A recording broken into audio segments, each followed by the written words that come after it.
friends, welcome to the Purple Zone, where public policy, practice, and people meet. Because policy isn't abstract, it's personal. So let's talk about it. Hey friends, welcome to the Purple Zone. It's Alexis, and today we're going to be taking a deep dive into a particular bill and how it made its way through the Capitol. This bill, House Bill 41, known as the Flags in Schools bill, this bill, or the ideas surrounding this bill, got a lot of attention during the legislative session and over this last year. But today, we're going to take a step back, a 30,000-foot view, actually, and using what is known as the multiple streams framework, a theory that I've learned during my PhD journey. We're going to use this theory as kind of like an overlay to understand how this bill made its journey through the Capitol and then passed and implemented into law. So we're very fortunate today. I feel very fortunate today that we have the sponsor of this bill, Representative Ted Hill, joining the conversation and giving us a really cool inside look into his processes and what he knows and understands about all these different moving parts. So Representative Ted Hill, thanks so much for joining the conversation today. Great to be here. Thank you, Alexis. So the 2025 session, was this your third legislative session? I'm trying to keep track of Yes. Right? And what is it like for you, just even before we kind of take a dive into this bill, what's it been like for you to be a lawmaker in the state of Idaho? Well, it's been quite a challenge. It's a service because it's a difficult job. It's full-time all year round, and you don't do it for the money, and you do it because you want to make a difference. And I said, why did you run? Well, I did the military, and a lot of the things in the military, what I was seeing culturally in the military was bothering me.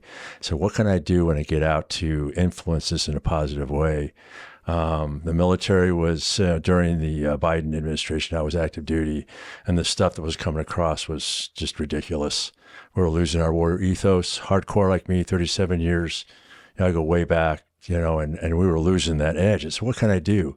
I step out. I can't walk away from this. I need to go back to basically the family and the community and do what I can to get us back on step as Americans. And that's what I was seeing, this lack of unity, this lack of America, being prideful of your nation and your family. All these important things were being lost. I can do something about that. And when I got in the legislature, I went after these cultural issues, but then I did a lot of the same stuff I did in the military. I get into national security and law enforcement, same thing.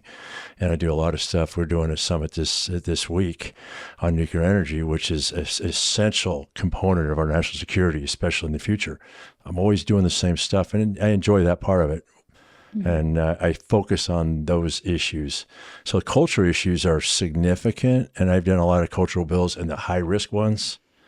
From the bathroom bill to the gender pronoun bill to the flag bill. These are all real contentious, and no one wants to touch them because they're hot potatoes, and you take a lot of grief. I'm not worried about it. They threaten me, threaten my life, whatever. Bring it. Go ahead. I'm in the parking lot every day at 4:30. If you want to talk to me, go ahead.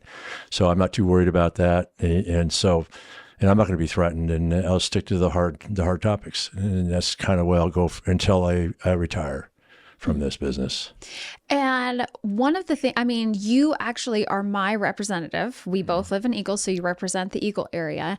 And I think it was 2 years ago, and this was something, not all lawmakers will do this. And I really love the idea, and I talk about it, of inviting people to the table to talk about these tough things that are hard to talk about. There's conflict around these issues. Mm-hmm. And how can we show up and treat people with dignity, right? Offering that civility while still working through these conversations. And that was actually my first experience with you.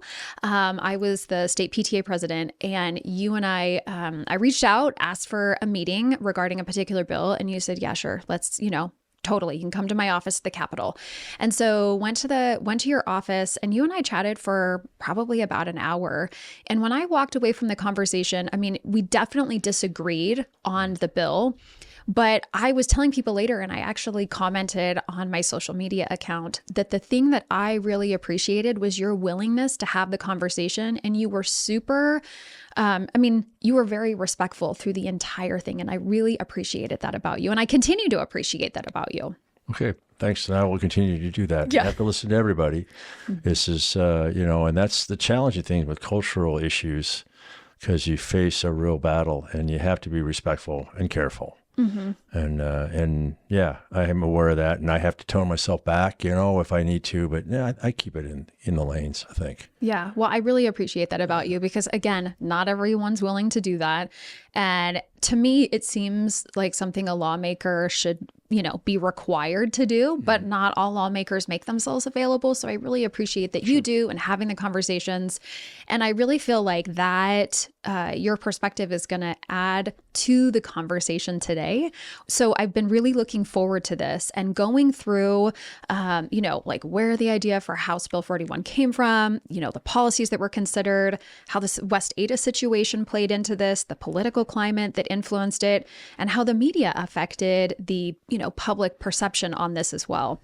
So, and also just for listeners, this isn't about like Ted and I litigating a bill or an idea. This is about understanding how legislation made its way through, which to me, I think that's my academic brain. I get kind of nerd out. And so I think it's really interesting. So to set the scene here, I would love for you to give, what is House Bill 41? What are the components of it? And, the bill itself, like the legislation. What is House Bill 41? House Bill 41 is specifically for classrooms to get rid of the distractions and refocus on the American flag and the state flag as the only political representation in the classroom. And anything else that is political, religious, or ideological is not allowed.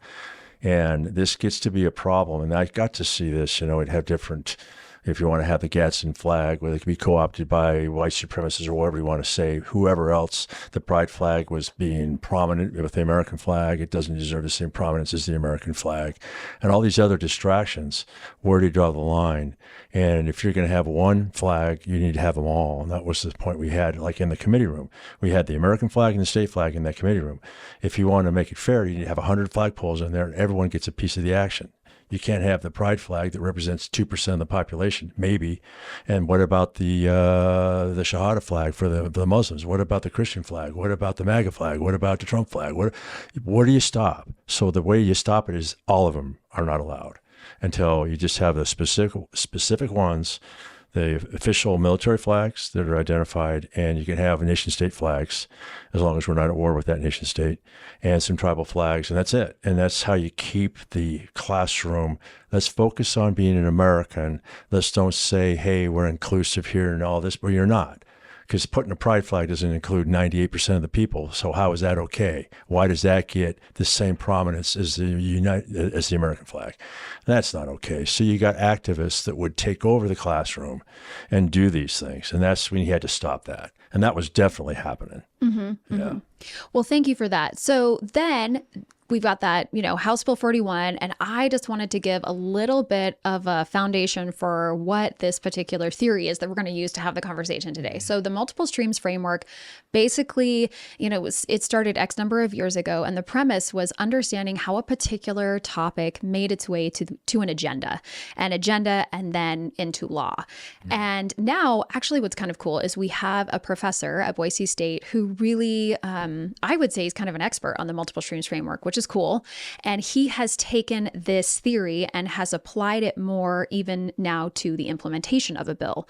And I actually think that also lays over this bill really nicely.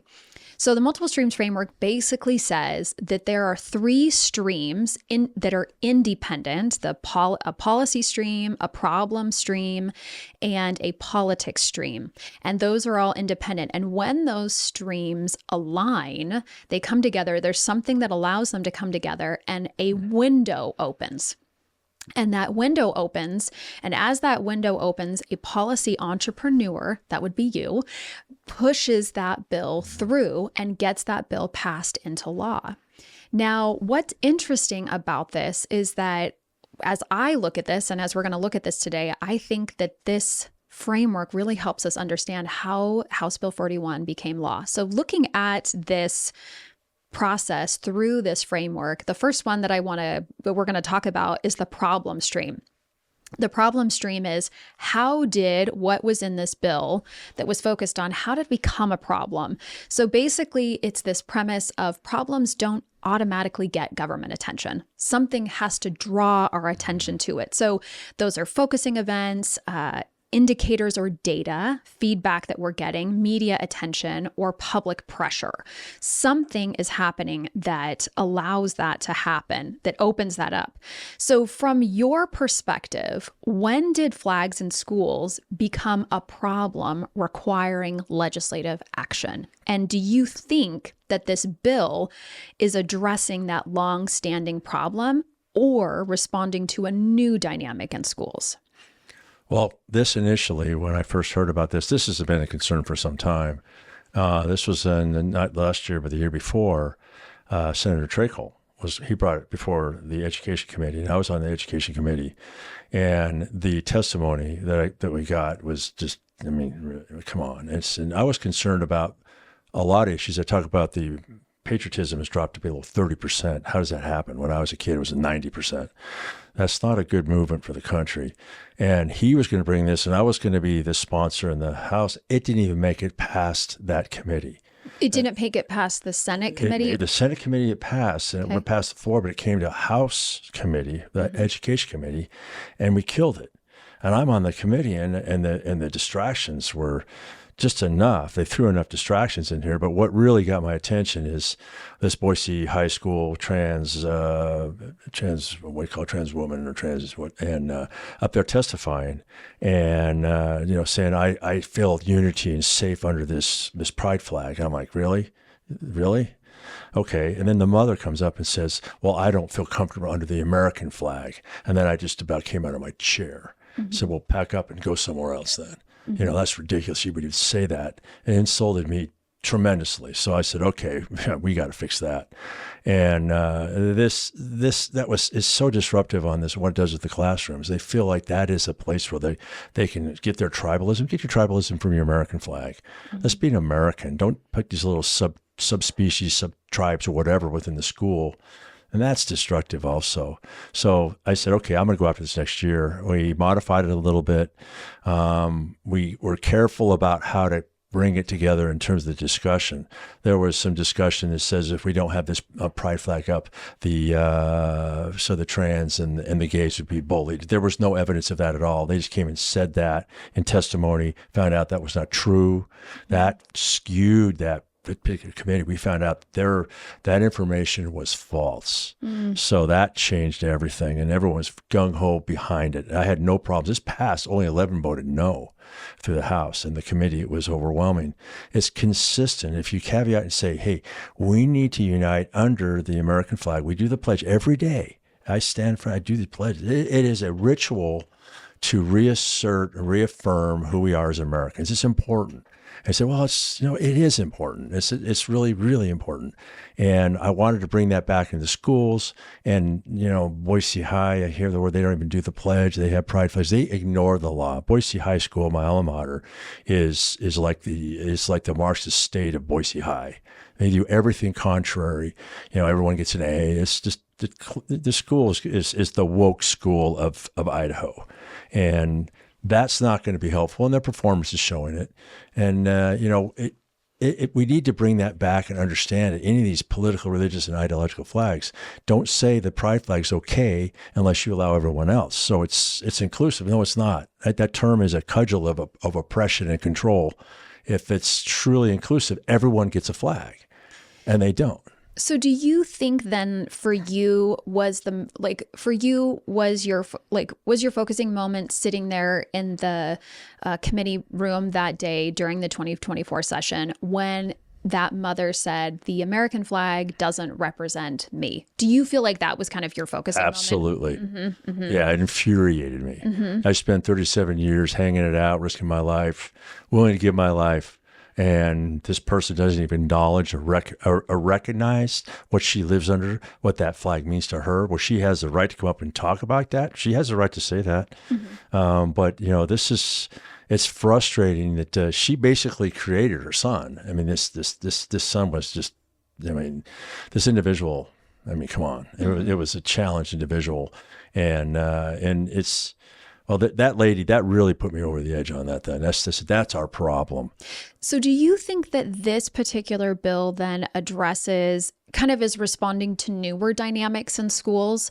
And for you, did you feel like it was more Boise or the entire state of Idaho? It's really, most of Idaho is not a problem. And it was Boise. Boise, I grew up in North Boise. North Boise is like Portland, and we want to be like Portland. And even Mayor McLean says, "I want to make Boise like Portland." Really? Okay, let's put a bunch of people in the streets and burn everything down. Let's do that. And you go down to Boise, and this is what I drove up here today. I saw an American flag on every other house. You go down to Boise, there are no American flags on houses. You will not find one. You'll see a pride flag. They actually up in Seattle, in the communities where my friend lives, it's not okay to have an American flag out there. They will hassle you. Well, really? It's astounding. Or this is I call it a subspecies of Marxism. Anything that's disruptive against the underlying culture comes from Mao and the Communist Revolution and the Cultural Revolution of the 60s. Everything that's old society, old culture, old ideas, old people, we want to change it all and recreate it and tear it down and have a utopian immersion of your communist state. Okay, this is part of it. Radical feminism is part of it. This disruption of patriotism and the division of all these tribal issues, and everyone's against each other. Everyone's oppressed. The more oppressed you are, the more virtuous you are. Okay, here we go. That's the mess. Let's get off that.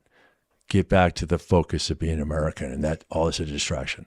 So I think something that's interesting about this problem stream, and it gets called the problem stream, not that this is the problem, but the problem stream is that was your kind of focusing point, was that moment. But as you mentioned, this bill didn't pass in 2024. There wasn't enough of a focusing event for enough people to feel like they wanted to support this, right? And no window opened, essentially, using the language of the multiple streams framework, the window did not open. But what's interesting then is that during the 2025 legislative session, there were some other focusing events that happened in the larger community in the Treasure Valley that I think played into the passing of this bill that you had no part in.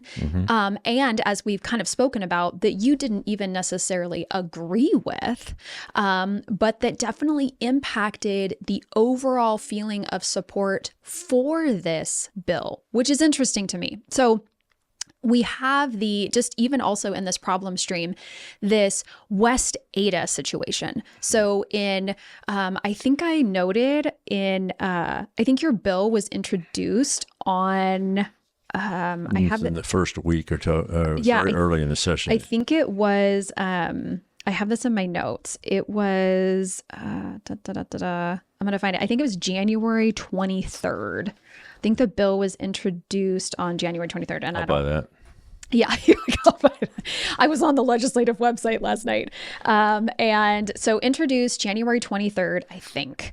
And then that exact same day or the day after that, there was an incident at the West Ada School District where at an elementary school in Eagle, there was a mom who came in and there was a bulletin board there. And I heard about it from someone who said, hey, did you see this, parent who posted this on social media? And on this social media, it showed a picture of this bulletin board. And through my mom eyes, I'm a mom who's gone to elementary schools a lot. I've got 4 little kids. And I looked at this social media post and thought, I don't think there's nothing wrong with that bulletin board. There was a picture of a lot of like a heart. There were I think there were 2 rainbows only, which to me reminded me a lot of more like weather and clouds. I mean, I'm a geography teaching minor. So for me, I'm like, okay, that has to do with the weather there. And then there was a couple of different flags. There was the American flag, and I think maybe 2 other ones of countries that were represented, of kids in the school. And then there were also, I think around the heart, there were hands, different colors of hands, very similar to like a Crayola box of skin tones, right? So I looked at that and I thought, I don't That's not something to me that's, a hot take, a hot topic, essentially. So, but you've got your bill that's introduced on January 23rd, let's say that, and then this goes, online on the 24th. And then, that kind of actually went away a little bit. But because of that, the West Ada School District, which is the largest district in Idaho, they've got almost 40,000 students. West Ada already had a policy regulating content neutral material in the classroom. And that particular bulletin board was not, the principal didn't generate that. That actually came either from, I think that came from the district. The district had, sent those out. So it was something that I think was considered content neutral. But because of that incident, and even though West Ada already had their own policy regarding content neutral material, they decided to send an email out to all principals and said, hey, just do a walkthrough of all the material in your classroom. Let's just make sure that we've got everything, all of our ducks in a row. Well, then your bill is kind of making its way through the Capitol, and there is a little bit of a stall. There were a couple of stall moments, like when I look at all the different, bullet points, and anyone can go look this up on the legislature. Just type in any House bill that you want, and you can see it's, done in real time, which is great. You can see the processes, who votes, how many votes it got. The West Ada is responding in February. And then in March, this is when a particular teacher in West Ada is asked to take down a sign in her classroom. And she does, and then she puts it back up. And then I don't know what type of conversation they're even having in West Ada, but then she ends up at the media, and the media gives it a lot of attention. And as this media stuff is happening, your bill is making its way through and is signed by Governor Little at the end of March. I think it was March 24th-ish or something. Sounds about right. And so all of these things are happening. How did the West Ada story affect the way the public understood the issue? What do you think? Well, I think that when you look at that, everyone is welcome as it sits alone. It's completely innocuous. It's okay, it's fine. But so is Make America Great Again. Oh, until it's co-opted by something. Well, I could put Make America Great. Oh, you can't put that up there because why? That's Trump stuff, right? Simple, but it's co-opted. That is co-opted by the pride agenda. That's the problem with it. And it's 100%, it's been followed. The Democratic Party's been running with that as part of the pride symbolism. And that's how they backdoor it and get it in there. It is a discussion about pride. So it is, as it sits alone, what's the problem with that? But it is a problem. Make America Great Again. Is that a problem? No, it's not. But it is for a lot of people. It depends on what political entity is taking that. And it becomes the Gadsden flag. It used to be the Don't Tread on Me flag. Well, that's because that's like a militant flag. You can't have that up there. Well, it's a historical flag. Well, yes, but no. So what? Let's put the Confederate flag up there. Maybe not. So this comes down to, it became an emotional content. It was completely co-opted by the pride agenda, and it was there. And the person who put it up there was an activist, a hardcore pride activist. She's the type to get up there. Oh, we're going to talk about genders today. No, you're not. You're going to talk about math, okay? And she was one of those. And those are the ones with the problem. So she would use that as, hey, look, this is me, and I'm going to go ahead and tell you about what's important, and it's not. And this is where I did the Parents' Rights Bill in my first year. And I was one of the co-sponsors with that one. And that's where parents need to know what the teachers are doing. And the parents might not like that because that is not neutral, because it became something different. Remember that. So, well, if everyone is welcome is okay, I think I should put my Trump flag up there because how is that different?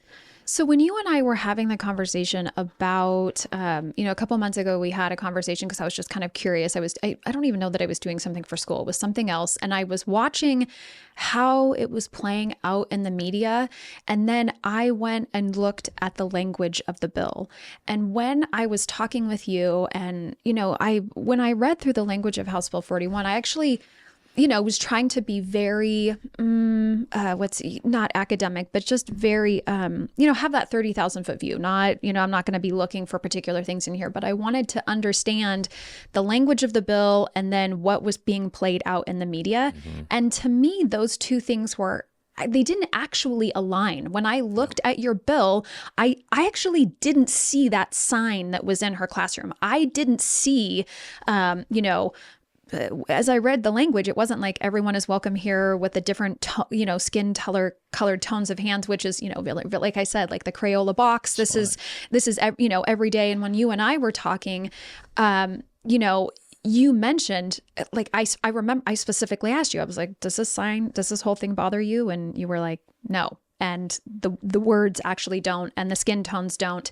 And you kind of noted that there was the rainbow color. If there was going to be anything in that in particular, it was that. But for you, it wasn't. This bill didn't have anything to do with that sign. And yet that sign, I felt like, became the symbol of the bill, which to me, those two things didn't align. Like, is that accurate? Well, it's accurate because, we talk about manners, because this is where we talked about bulletin boards when we say, well, how much can we regulate? If you want to put a picture up there of a Civil War scene and there's a guy carrying the Confederate flag, well, that would be a problem, right? Well, it's not. So we had to kind of give some range, but that's like a banner. That is a specific political banner, and the Attorney General, they're the one that came forward and said, interpret that to be so. And that wasn't anticipated, but I can anticipate that type of thing. What they can do is they can paint the entire wall with a pride flag, or the entire wall with MAGA, or whatever. Is that okay? I guess it kind of is. So you can't control everything. We didn't control what was on the computer screen either. We're not going to control if they want to put anything if they want to put a pride flag or a MAGA flag or whatever on the computer screen that's fine. We can't control that. What the kids wear on there, they can wear whatever shirt they want. That's fine. It's what is presented by the school as an official. So you can wear whatever shirt you want. You can wear whatever pin you want. You can do whatever you want on your car. But your flags out the front of the school are not going to be anything that's political, religious, or ideological, and in the classroom. And that's the line. It's really hard to close every nuance down. Well, that, and to your point, I mean, that's the ambiguity of passing, of like creating law. It has to be in some measure broad enough to get enough support, but, not too specific to where you feel like you're regulating every, little thing, which is why when you and I were having the conversation about your bill and about that particular sign in West Ada, it was these things are fine. And it almost seemed like what was going on at the Capitol, there was like some type of acknowledgement, and they weren't making this publicly, but it kind of felt like, okay, that thing that's playing out in West Ada over there, we don't have anything to do with that. We don't want to touch that. We don't even necessarily agree with how that is playing out. We're supporting this bill, but we're not supporting the play out of that thing over there, because those are individuals that aren't connected to us in that way. Well, the Attorney General stepped in and made an interpretation, say it's not okay. Well, that happened. That happened at the end, with the implementation of that, which you guys don't have anything to do with, right? So that, again, is someone else's lane of dealing with things. But I guess just in terms of that problem stream, here you are over here in your lane, doing your thing with your bill, and then all of this stuff happens. It plays out in this entirely different area that is not connected to you, but does impact the story and how people are understanding and having these focus events for this thing. Like, this was, in large measure, I actually think that the West Ada events were focusing events for people in the support of this bill. That's when I look at it through the multiple streams framework, that's what it seems like. Okay, and here's one thing I'll say. Yeah. If the everyone is welcome was not political, why did everyone freak out when they took it down? Because it was 100% political. If it wasn't, they wouldn't have cared. If it was just an innocuous thing, no one would have said anything about it. It became a huge political event because it's a huge political symbol by that agenda. that clearly identifies it. So if you didn't, and there people are wearing shirts and all this kind of stuff, and all these housewives, look, I'm so virtuous, look how wonderful I am, look at me. Well, really, you're not helping, because what that is you're shoving that into the classroom. You're shoving this, now it is a political, 100% political. You created it. You created this beast. And I have to make a bill that is not welcome. What's the next one you're going to come up with? We can't go with every single thing that's going to come up. Right. But it was so clearly an agenda that was being shoved down the throats of these kids. Otherwise, why did you care if we took it out? It's like, if we took the American flag down, I would hope there'd be a roar. But this case, that amplifies the whole issue. And how can we control it all? We tried to find all the different nuances, and we're doing this flag bill for this. I'm going to lead the flag bill for the city, and we had to tighten it down real tight. But there's no city flag, and I talked to the mayors here. No city flags. Well, we can't, because they'll do whatever mayor says, I'm going to make a city flag and I'm going to put the communist flag up there. No, you're not going to do that. We're not going to allow that. So you have the American flag, state flag, and that's it. Because people will start doing that. You start giving range. I saw people wearing hammer and sickles downtown at one of these demonstrations. Really? Wearing communist flags and stuff? I mean, really? Well, it's happening more and more.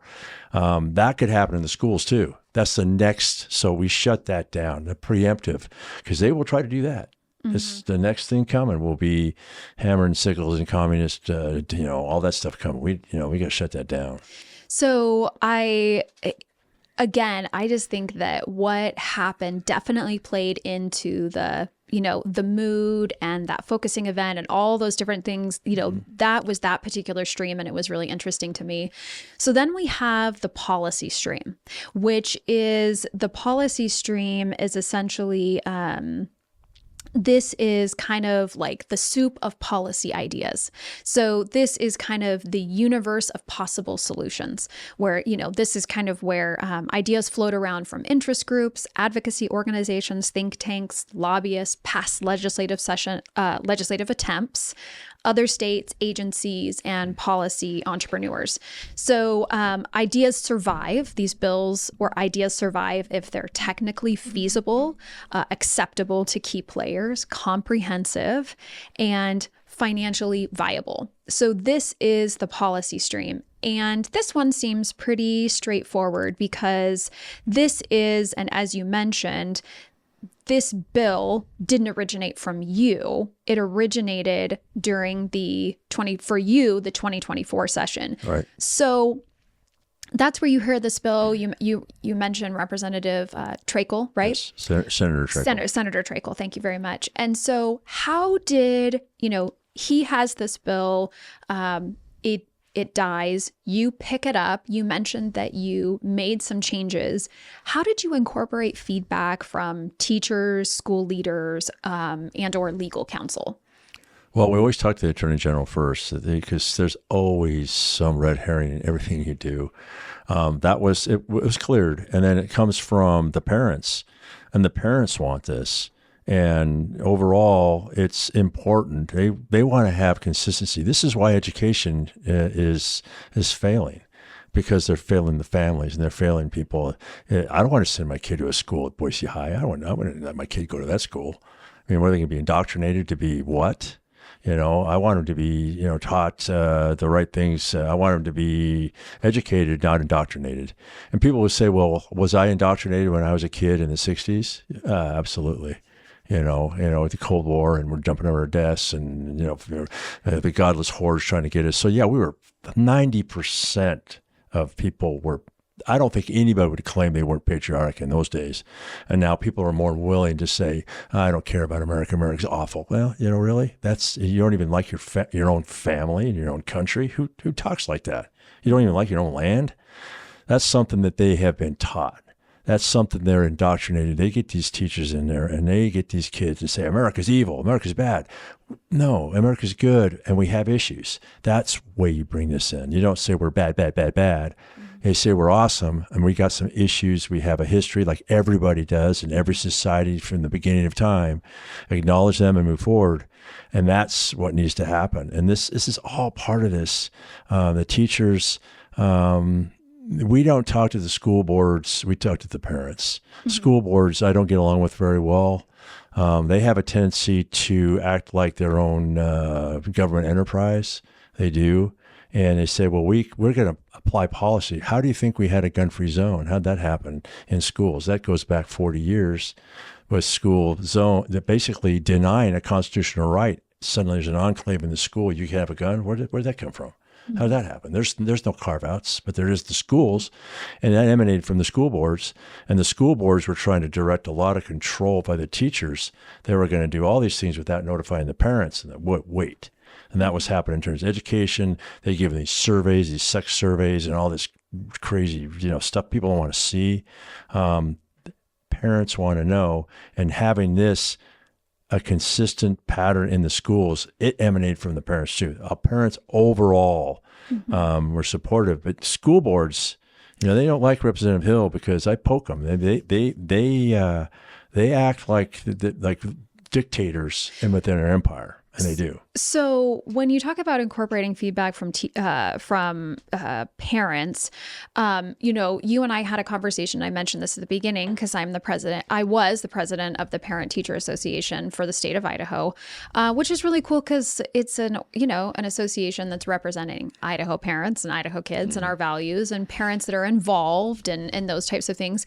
So how did you where did you go to get parent feedback or even teacher feedback on this particular piece of legislation?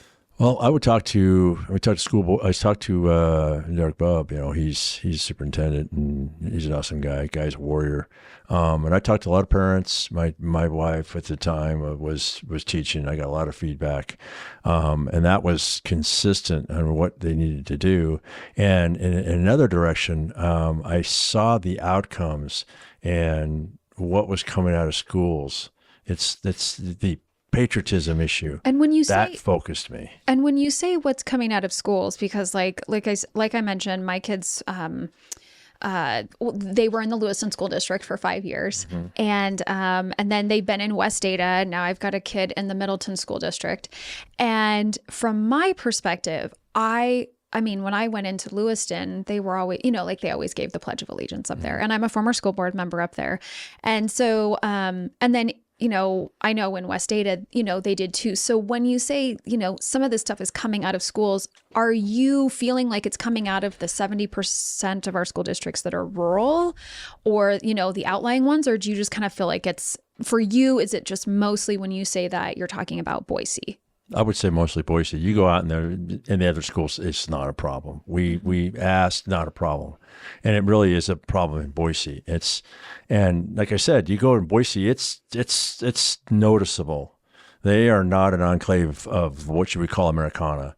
They have something else. They're the groups that hate America up there. That whole group out there that lives in Boise. I'll lay it out. That's the way it is. They're loud and clear about it. When I went down to those demonstrations down at the Capitol, and that's where they're coming from, and that's where they congregate. See, hey, they know politically. If you're a conservative, you come to my district. That's all the hardcore conservatives come to Eagle because they know it's conservative. It's an enclave, and if you want to go hang out with the uber liberals, you go to Boise, and that's their community. That's where their strength. That is a hardcore. You'll never get that Republican again. They're 70% because they've made it so it's a supermajority. But the challenge here, when you see what happens to states, Colorado used to be Republican, then the big city of Denver took over, and now it's there's pot and everything else and all the ridiculous things that happen under a Democratic leadership. We don't want that to happen in Idaho, and everyone's pretty concerned about that. And this is part of it. This is a battle, Alexis. This is a multi-tiered, multi-species effect from radical feminism to this kind of stuff that's anti-American, CRT, woke. Anything that's woke is basically Marxism. And you say, well, that's ridiculous. No, yes, it's not. It's all these things are disruptive to our society, and we need to we have to draw the line somewhere.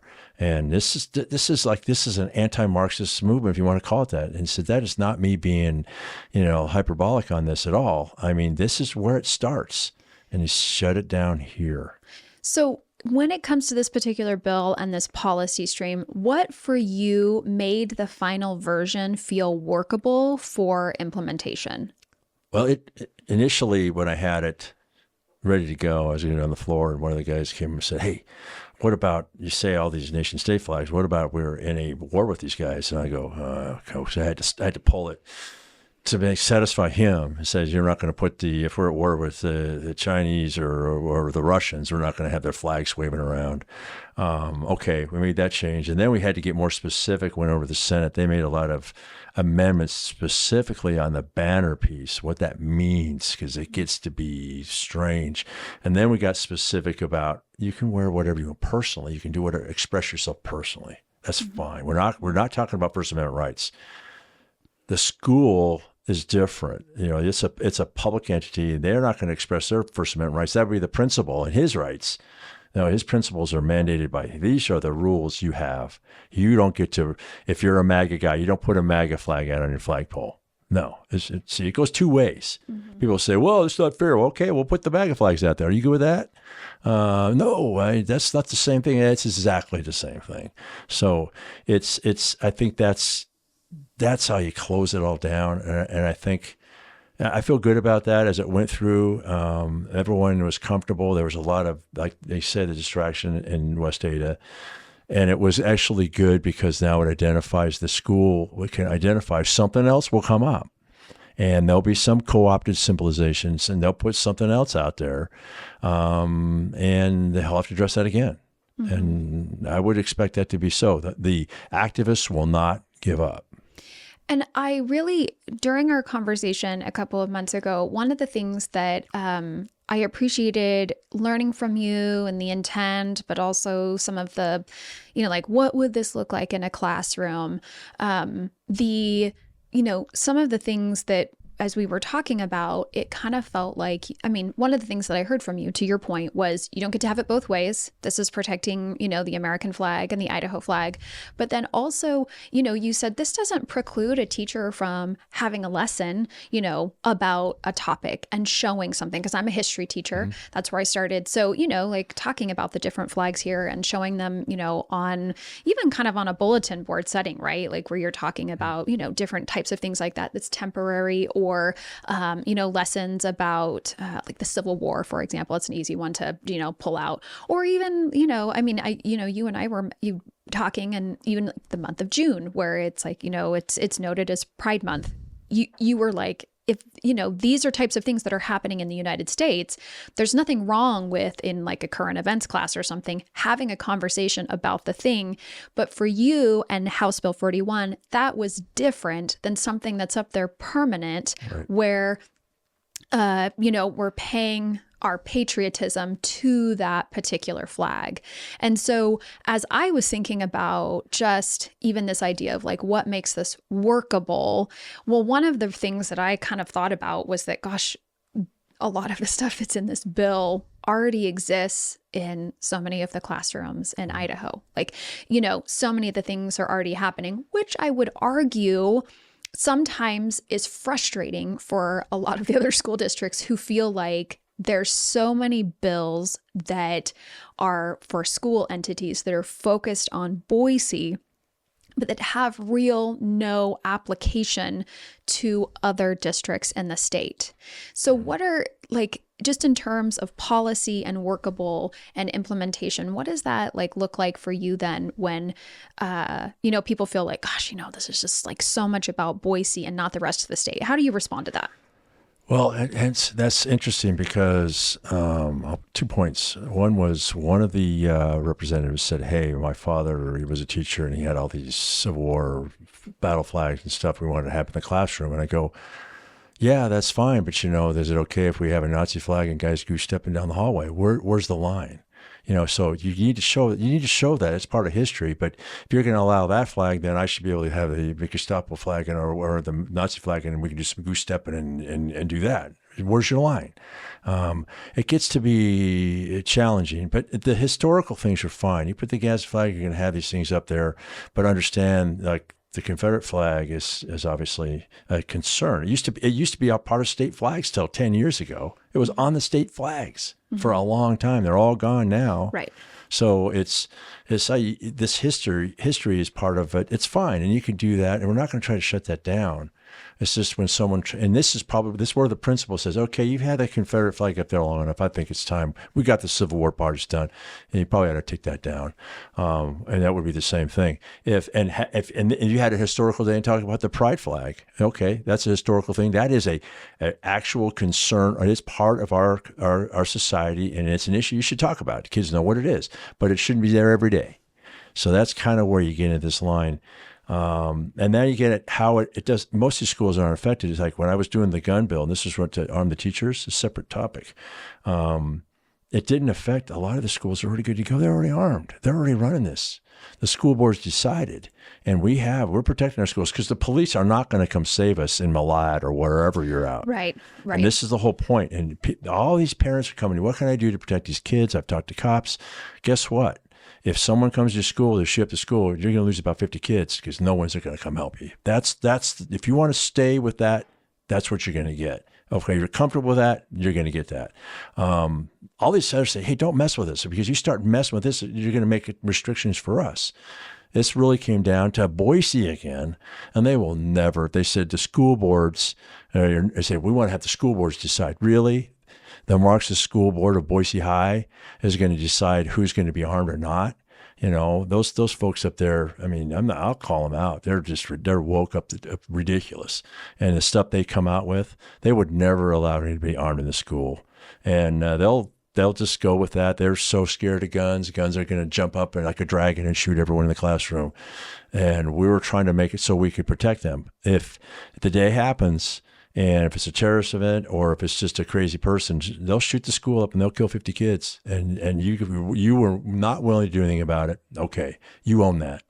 I try to do my part. And this is where I got into school boards. School boards are going to decide my Second Amendment rights as a teacher. How is it that the school board decides my rights as I walk across this boundary of the school? That happened, 40 years ago. We used to have guns on our campus when I was a kid. We went hunting. We had guns in our cars. So suddenly it was not a problem. Suddenly now the school board says, we're going to tell you what you can say. School boards are saying about pronouns and everything. They were making, this came through the pronoun bill too. They said, from the school board, this from the utmost high, and I got this from teachers, you will recognize pronouns or you will be punished and you possibly be fired. Well, mandatory pronouns? What? That's a compelled speech. That's an easy one. That's First Amendment. So you have some kid, some 14-year-old telling the teacher, screaming at him and say, you got to tell me this. No, you don't. The school boards, again, are driving that thing, and that is an issue. School boards with the bathroom policy, same thing. No, schools are not going to have that. You're not going to decide, my daughter's not going to go take a shower with a dude because you say it's okay. No, someone has to come in and say otherwise. This is why I battle school boards. They act like their own independent lawmaking entity, and they do that within their enclave of their empire, and that's their school. And they way overreach where they should go. So the state has to come in and say, no, you're not going to do that. That's how that happens. So what you're describing kind of moves us into the politics stream, which is kind of the climate of the moment. That's the politics includes the partisan control, leadership priorities, public mood, elections, interest group pressure, and ideology. And this stream explains kind of like whether the political environment is welcoming to a particular idea. And it's interesting, I find, like as we're having this conversation and I'm learning so many things from you, which I really appreciate, the political kind of environment, you have already described this a little bit because you talk about how for you, the public school and school board entity, you kind of and you're not the only one that's feeling this way right now either. There are lawmakers who right now feel like there's too many opportunities for the local school districts in their publics, in their school boards, not liking enough of those choices. And so it's being decided on the state level, and there definitely is a particular climate on the state level. And there's a, as you mentioned, there's a Republican control on the state level. And at some point, this is what's interesting to me about even like Idaho's political climate is unique in some measure. And, the broader atmosphere has, shaped House Bill 41's trajectory. And, to your point, I mean, I'm a little bit younger than you. And when you talk about guns on, being permitted on school campuses, I was born and raised in Oregon. My kids are 6th generation Idahoans. Their dad was born and raised. Their family members helped settle the Magic Valley area, homestead and settle the Magic Valley. Cool. But my family members came over from Finland and Germany in the early 1900s. They were immigrants and came over and they settled in Astoria, Oregon. So as you talk about, guns and different things, I grew up in a high school where my high school friends were big hunters. And I can still, in my mind's eye, see their pickup trucks with their rifle racks, on the inside, all those things. So I know exactly what you're talking about.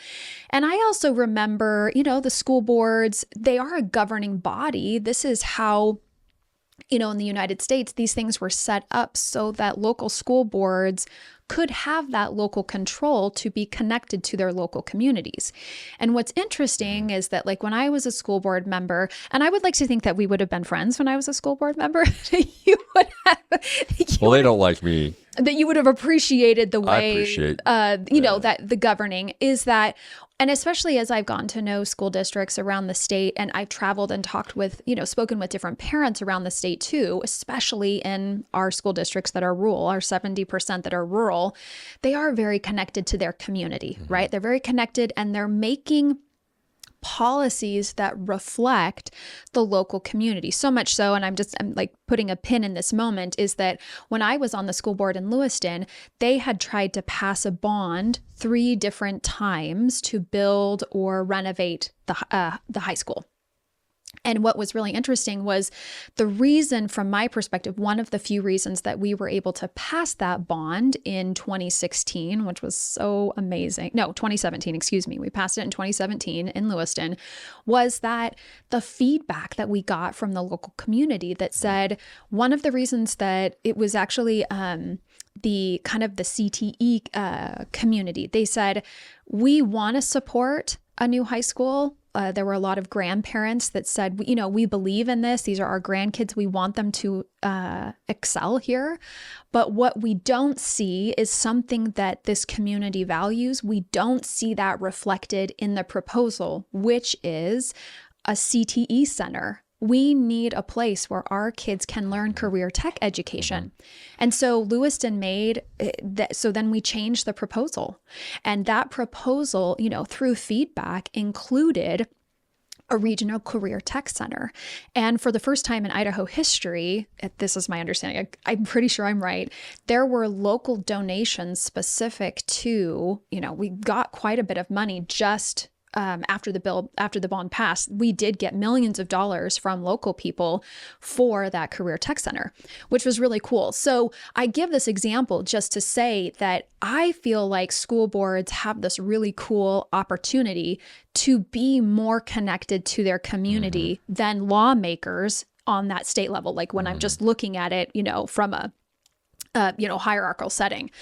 And so, but what's interesting about this is that you are describing a shift in the political climate in Idaho, in that there does seem to be more of a lawmaking, like a shift in lawmaking to the state level versus having it on that local school board level.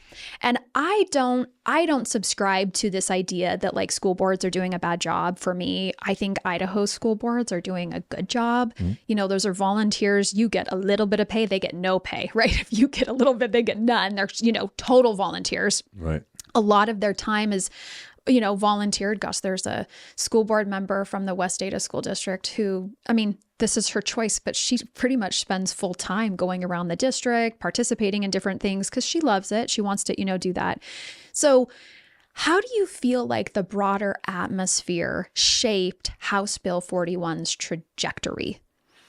Well, you brought up a good point because when this went to the media, which is left leaning, especially KTVB and the Statesman, what about local control? And I said, yeah, that's exactly it. What you're talking about. This is a challenge.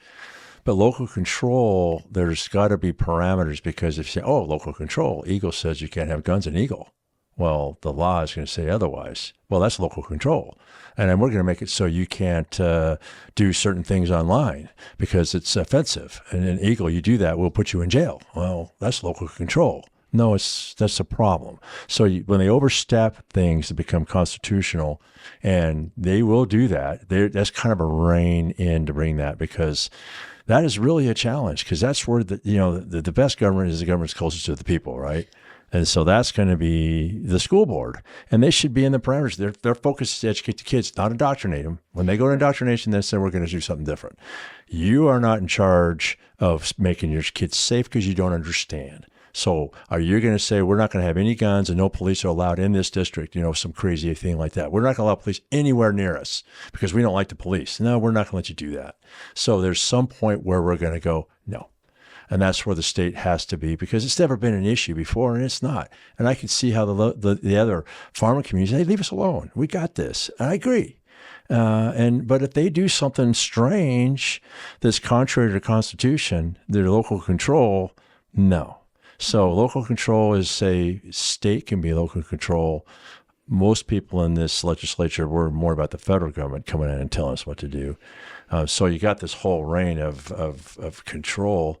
As a state, as local control, we're going to go ahead and declare war on Peru. Oh, it's local control. Well, no, you're not going to. Idaho's not going to declare war on Peru. So you have to kind of find these and these parameters need to lock certain things down, and that's what. And this is a challenge. When he called me on that, I went, yeah, local control. We talk about that. Yeah, but you're talking about the right side of it. And then the other side of it is, well, we have local control. We're going to turn all kids into communists because we can, because this is what we want to do. Oh, really? Well, maybe that's true, but that's not in the best interests of Idaho.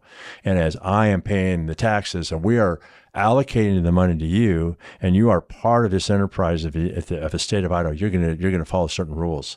And we're not going to let you be the communist state of Eagle, of whatever you think you can do. That's where the local control. You got to draw a line in here somewhere.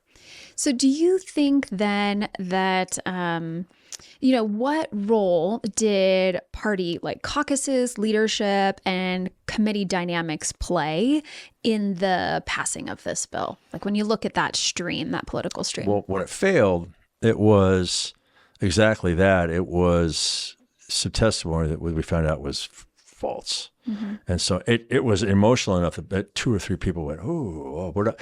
Whenever there's concern, it wasn't they were absolutely, there's the red herrings, any distraction, these things that woulda, coulda. Okay, well, I don't feel comfortable with saying no. And it didn't pass, by like 2 votes or whatever, 1 vote. It was close. And that's where things can get sidetracked. And, the next time it was, everyone wants it. Everyone sees. The fundamental issue is that unity. That's the number one. Let's get off all this victim. Everyone's an oppressed. Everyone's a victim. Oh, look at me. And how about we get together and we pledge and we be Americans? That's the only thing that unites us. All this other stuff is not. Diversity is not your strength. Diversity is a disaster. Diversity in unity is a strength. Diversity alone is not a strength. It's a disaster. So that whole terminology is ridiculous. Everyone in our own little enclaves doing their own thing. How is that a strength when no one's talking and everyone hates each other? That's not a strength. I really like how you said, I really just like how you said that diversity and unity is a strength, because I think about just even, I'm reading this book actually about, it's about a young family that lived in Finland. I'm 50%, I'm half Finnish pretty much. And so in the early 1900s, they came over to where my family lived in Astoria, kind of in that northwesty Columbia River area. And there were a lot of them. I mean, a lot of Nordic people were over there, along with, there were just a lot of Europeans in general, right, that had made their way over there for logging and fishing and different things. And at this part, I'm like in this part of the book where this young girl, she's there with her brothers, and she's interacting with these women at a logging camp. And she's Finnish. She speaks Finnish. She actually speaks Swedish, because at the time Swedish was also one of the official languages of Finland. And she also speaks Russian. Just very impressive, actually quite common back in the day for people to speak that many languages. And so she gets over to the United States, but she doesn't speak English. So, she's learning English slowly as she's doing different jobs. But, there's all these different people there from different countries, and they're united.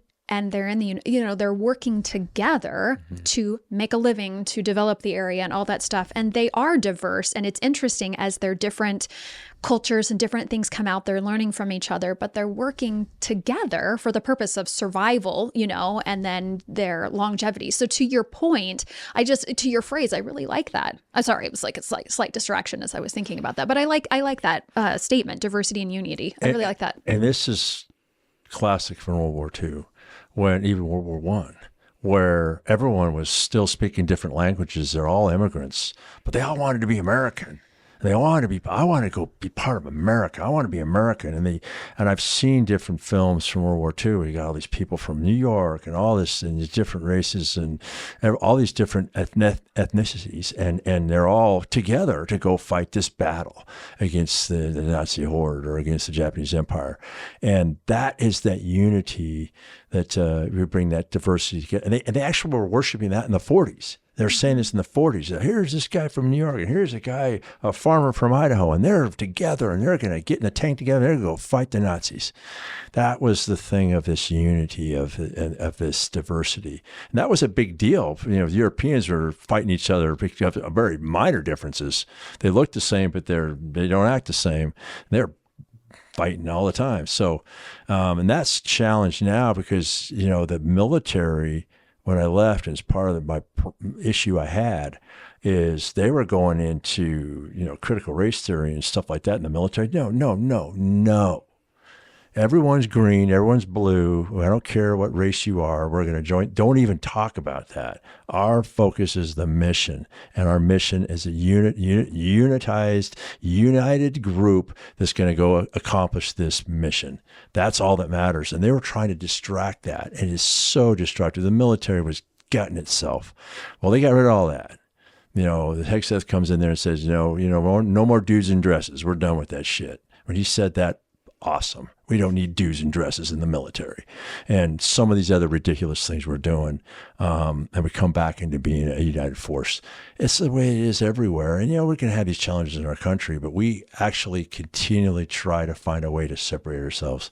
And the more you separate yourselves, the more victim you are, the more virtuous you are, and we need to find an oppressor. That is the objective of this revolutionary, this background Marxist movement. And this all circles around why this came out. I see this as an issue of unity. And it's you say there's all these different paths and stuff. And I was focused as a warrior my whole life, and I saw what was failing. And we're military right now. We could not hit the beaches of Normandy now. Well, now we can, but 2-3 years ago, no. Everyone, I don't feel good today. I need my green card, or whatever. It's all this ridiculous stuff. Those days, we need to get that back. And that's kind of my hardcore warrior side. Mm-hmm. Yeah. So these three streams, right? We've got politics. I know this might be slightly boring to you, but I'm loving this conversation. So thank you so much. So we've got politics, we've got the policy, and the problem stream. So all of these three streams are kind of independent. And you, as the policy entrepreneur, you notice then that this window opens and you have this opportunity to push this through, right? So it goes through. Mm-hmm. So even though you didn't intend for the West Ada issue to shape the bill, like definitely the media played an influence in all of these different things. And you, obviously, we've stated, didn't have anything to do with that, right? And the public narrative then that's linked with House Bill 93. And, lawmakers now feel like they need to address this flags in schools thing, right? This wasn't here in 2024, but look what we have in 2025, right? Like, to your point, it didn't quite pass in 2024. And, trying to understand the why behind it, I kind of feel like looking at this journey of the bill through the Capitol, through this lens gives me kind of this 30,000 foot view of, oh my gosh, this is how I can see all these three things came together. What's interesting, though, about this theory, and something that as I was preparing for the conversation today, was that the media is not a part of these three streams. But I think that the media played a big part in the passing of this bill, especially, and I'm not saying it's a good thing necessarily, meaning there were definitely stories about this, but then also there were different people in West Ada who got terrible media attention, and especially on social media, and different things went viral. And I'm never going to support anyone being targeted in a way that is negative or that harms their safety or, or any of those things. And I don't agree with keyboard warriors. I don't like that kind of stuff at all.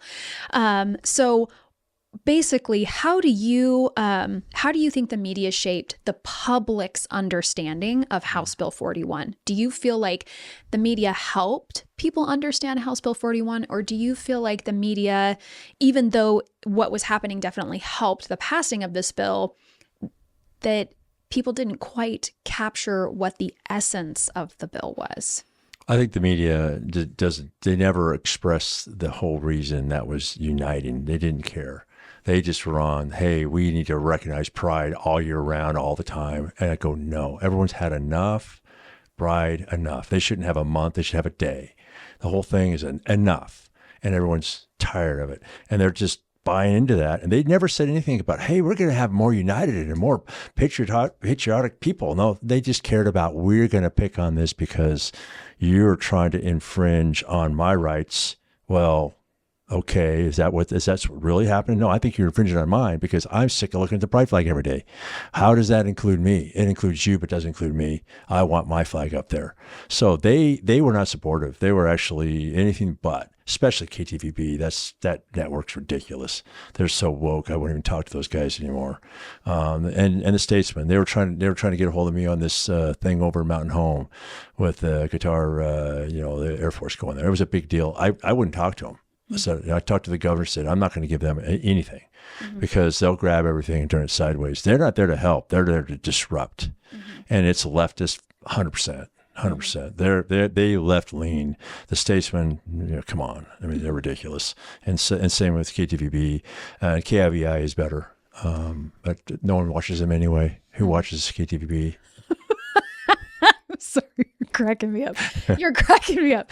Well, so, I mean, you kind of point to it a little bit, but what is the biggest misconception that you saw in the media regarding House Bill 41? Repeat that one more time. What was the biggest misconception you saw in the media regarding House Bill 41? I think that they thought that it was a local control. That's where the KTV got him, and he caught me on that one. He says, yeah, well, you're contrary to local control. That's what the conservatives are supposed to do. So yeah, here's the exception, as we already discussed. That was the thing that came across that was the most disruptive from the media. And it was always about that we're being bigoted and hey, we're not being permissive in this, and it's exactly the opposite. Because if you are going to be reasonable, everyone gets this is how my response. Everyone gets a piece then, not just you. I'm a Muslim. I want to see the Muslim flag up there. Wait. So I have to take the pride flag and put the Muslim flag? Yeah. There's a new day each day. So it was a specific agenda.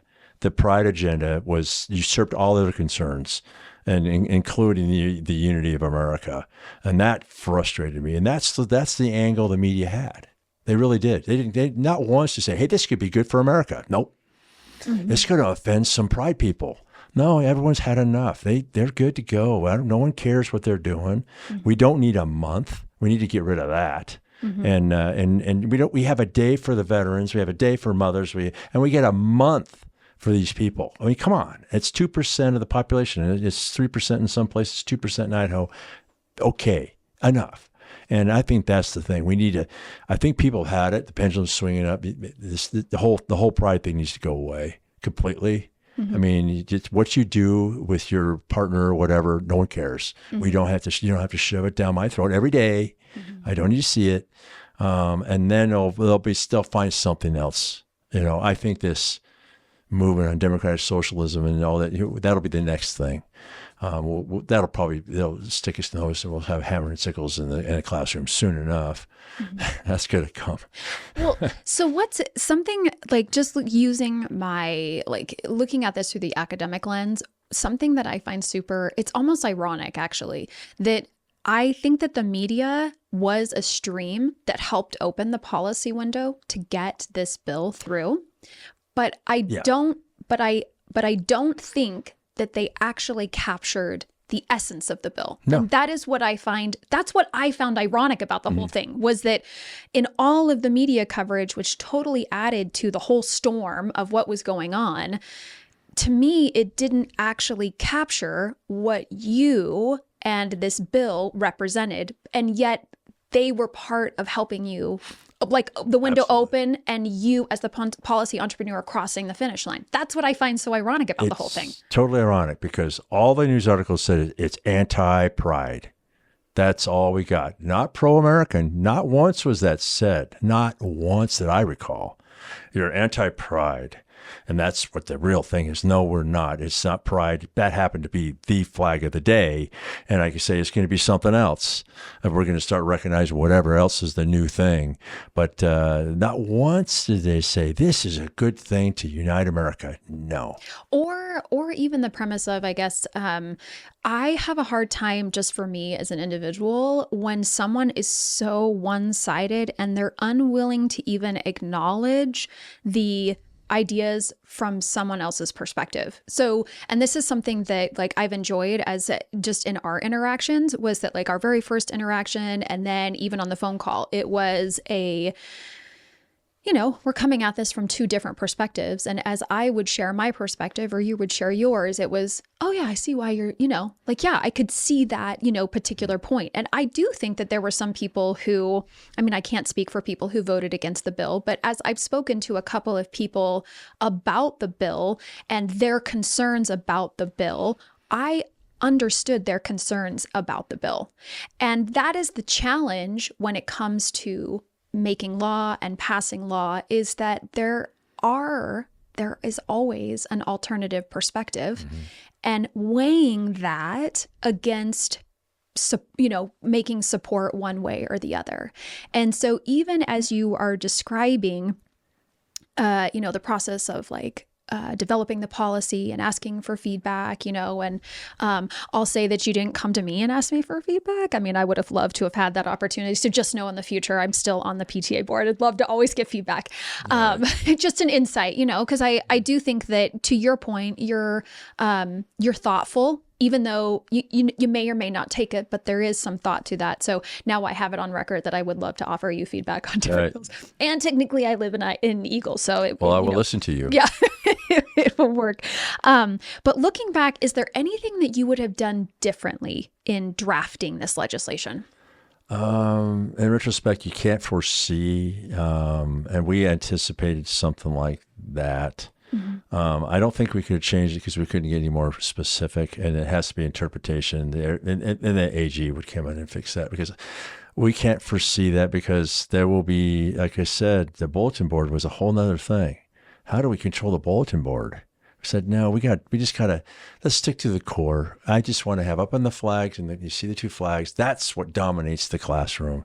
The bulletin board is too difficult to control. And as I said, they can put it on the computer screen. They can put whatever they want on the computer screen. They can put whatever they want, and whatever the kids get to wear. So it's not an oppression or suppression of First Amendment rights. It's just so the state is not controlling the narrative, because we're the state, and we're going to tell you, we're not going to let you do this, this, and this, because there has to be some guidelines. We can't let teachers run rampant. There's teachers that would absolutely go nuts. I'm not going to teach math. I'm going to talk about transgender ideology for a month. If you allow them to do what they want, they'll do whatever they want. There's rules, guidelines, and there has to be guidelines. And I don't think we can lock it down any tighter. What we're doing for the city is the same issue, but we're going to knock it down where no city flags. Look at the blue line flag. That's not okay. Which one? The blue line flag. That's the pro police a flag. Oh. So anything that is political, religious, or ideological, well, that's in the ban there, and we're very specific about what Boise can have. And I guarantee you, we can't foresee what they're going to do. They're going to murals and paint the windows. It didn't say the windows. You could put a whatever in the windows. Mm-hmm. You can put whatever on the sidewalk. You can put it on the side of the building. They could do whatever. Okay. Mm-hmm. We can't stop all that. We'll just focus on the 2 big flagpoles in front of Boise. Mm-hmm. And that's it. That's all. Well, and so you kind of touched on it a little bit, but what do you hope long-term impact of House Bill 41 will be? Well, I think it sets a tone to realign ourselves, as Americans. That was my whole objective. Mm-hmm. I know I'm super hardcore, and I acknowledge that. So I have to tone it back. I'm just as gung ho as it can be. And I know not everyone's going to be like me, but I just want to bring us together as a nation. We face a lot of threats. I'm working on a thing this week. I'm doing a summit, and I talk about our electric grid and security and what happens when our enemies take it down. You want to talk about a mess? There's a lot of things we need to be united and prepare ourselves, because that would be a catastrophic event that we will want to face as a people. We need to address these issues united and facing these threats, because there's a lot of people that aren't our friends. And, we should pay attention to that. Let's pay attention to the bad guys instead of your neighbors being a bad guy. Mm-hmm. It's a better place to go. Mm-hmm. Well, I appreciate that. And I just want to throw out there too that, as a former teacher, I know your wife she's retired, right? Yeah. Yeah. She was a teacher. Yeah. So just acknowledging that you're married to a teacher, and as a former school board member, I know that, I had an experience once with someone who pretty high up in the United States who made a comment about teachers, and it was negative. And I just shared that my experience with my kids' teachers and all the schools that I've been in Idaho, and I was in New Hampshire also, and in Oregon as my husband was traveling around as we were traveling around together for his medical schooling, were in general really positive. Mm-hmm. And I saw my kids' teachers doing really great things and caring about my kids and teaching them, sticking to the standards and helping my kids learn and grow, and allow it, letting me, because I'm a mom who wanted to be a part of the process. And it was one of the reasons that I wanted to be on a school board, was because I wanted to be a part of the process on that policy making level and understand that and bring my perspective. And the thing that I really enjoyed about the school board that I was on was that it was a board that was cohesive in terms of understanding the perspectives that we all brought to the table, and, working together and then wanting to connect with our communities. And so from my perspective, as I think about the future of House Bill 41 and kind of your point, like your intention, which is to help unite us around patriotism, right? And just the symbol for me for that is the flag, right? Mm-hmm. Like to your point, the flag. And I would love to see to turn in and as supportive of neighbors and community members in terms of, it's okay if we disagree on something, but how can we come together for the betterment of our kids and our communities, and, turning to school board members. And I think there's a lot of parents and teachers who are involved in creating those committees and communities where they can focus together. And I do actually think so many good things are happening in Idaho, kind of, like what we've talked about. Right. Like I actually think for me, the narrative in Idaho is that we do have really great teachers, because my kids experience them every day. And my kids, I have a daughter in the Middleton Middle School, and I feel like, and to the tune of, Idaho has some great educational choices, right? We've got great choices in Idaho. She wasn't having the experience that like my husband and I wanted her to have at our West Ada Middle School. Mm-hmm. So we moved her over to the Middleton Middle School. We got her in there, and to see, I've seen her light up, and she's gotten to the point of where she's in this exploratory mode of learning. And I give so much credit to the teachers there and to to the principal who's created this great culture, right? And gosh, I was at some town halls. I was moderating some town halls and starting those town halls by saying the Pledge of Allegiance together. That's good. Yeah. And and the beautiful thing that is. And so when I look around Idaho, I think there are great parents who care. I don't agree with, kind of making a hot scene on social media. That's like not my way of doing something. And then teachers who are great and school boards who are great.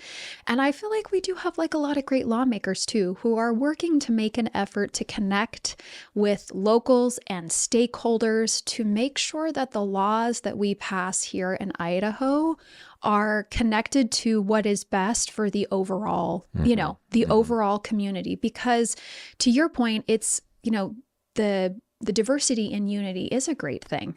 And we do have a lot of remarkable people here in Idaho. And I love being connected to what is here in Idaho and the history that is here, and what my husband's family, started over 100 years ago down in the Magic Valley and what we get to participate in here. And to your, you're alumni of, Idaho High School. And so I think we have some really cool opportunities.